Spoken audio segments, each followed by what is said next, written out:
Oh. Kitang-kita yung disenyo niya sa ilalim, ma'am. Oh.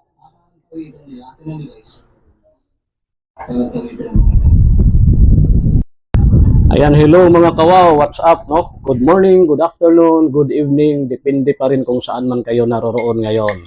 Ayan, ako ay nagkakape kasi kagising ko lang mga kawaw. Sarap, i-enjoy ko muna itong kape ko mga kawaw kasi ano ito, glorious, ano yun, mangustin tsaka malunggay. Ayan. Oh, habang magkakape ako mga kawaw, ito may sasagutin lang tayo, no? Shout out Ma'am Mira Escobedo sa may Las Piñas daw, no? Oh, ang tanong ni Ma'am Mira mga kawaw, itungkol sa kasi ano siguro no, bago pa lang siguro siya sa mga stones kasi nagtanong siya tungkol sa agate at saka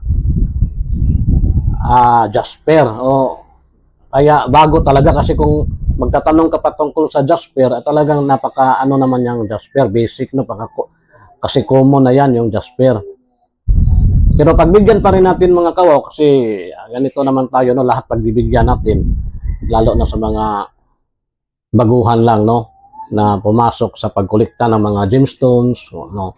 Ito bago pa si Mamira kasi nagtatanong siya sa agate at saka sa jasper. Ang jasper ma'am, yun ang ano lang mga common na nakikita natin sa kung saan sa ano karamihan nga dito sa atin yung red jasper.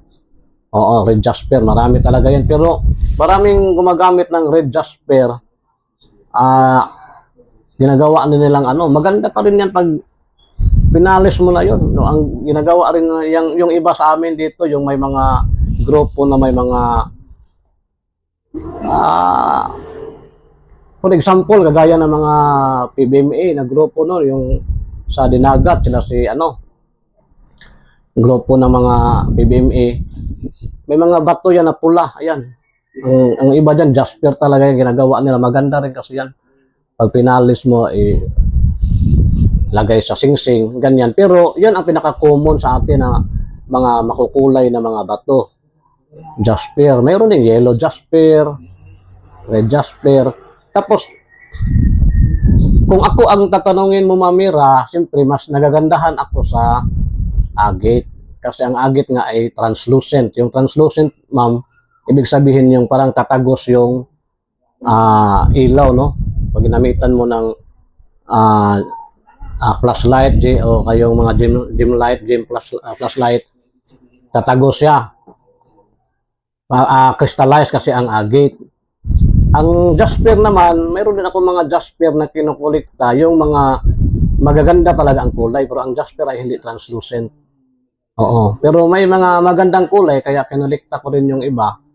Maganda ang kulay, ganyan. Pero pag red kasi, masyadong common ang red, kaya hindi ko na gaano pinapansin ang red. Maliban na lang kung kakaiba talaga yung pagkapula niya, no? Kinukuha ko pa rin yan, yung mga ganyan. Ngayon,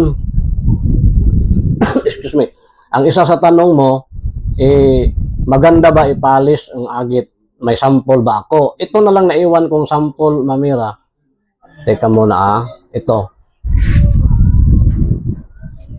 Ito ay agit, no? Yan. Moon shape, no?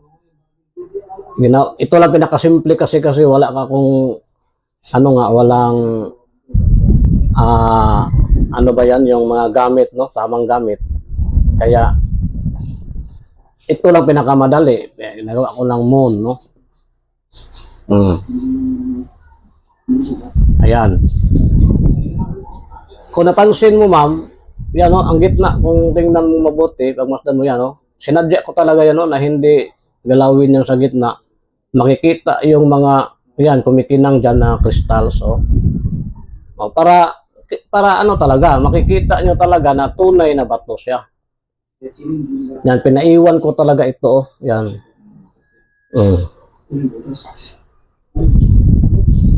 Ayan, tapos ang likuran, ayan ma'am,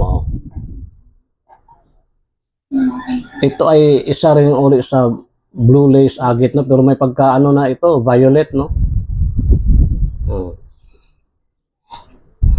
Ayan ma'am. Tingnan mo mama, gamitan natin ng light para mas makita mo ang ganda niya. Ayan.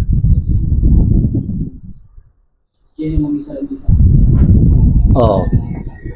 Kitang-kita yung disenyo niya sa ilalim, ma'am. Oh.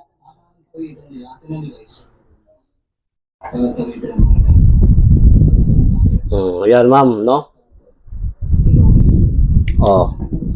Yan ang ganda ng agit, Ma'am Mira. Tapos itong isa nga pala, ito bang isang sample ng agit, yan.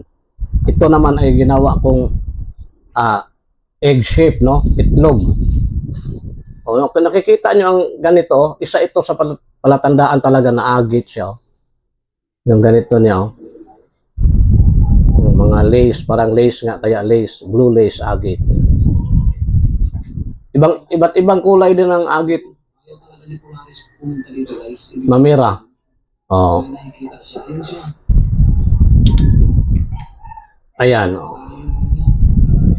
Yan, tatagos talaga pag agit, no?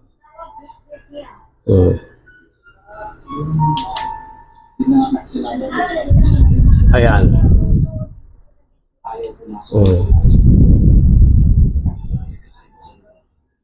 Tagos talaga, Mamira.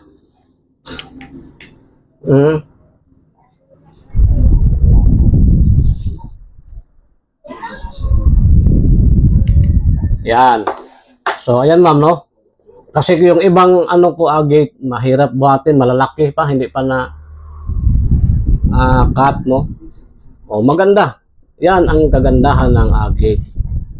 So, yan mga kawaw, kaya yun pa rin ang hilingin ko mga kawaw, no? Sa mga bago pa lang sa video natin, sa channel natin. Ang hinihiling ko lang na tulong, paki-subscribe lang mga kawaw para makapagpatuloy pa kami, no, na makapagpakita sa inyo ng mga bagay, mga kakaibang bagay na mga makikita namin, matatagpuan namin, ipapakita rin namin sa inyo mga kawaw. Kaya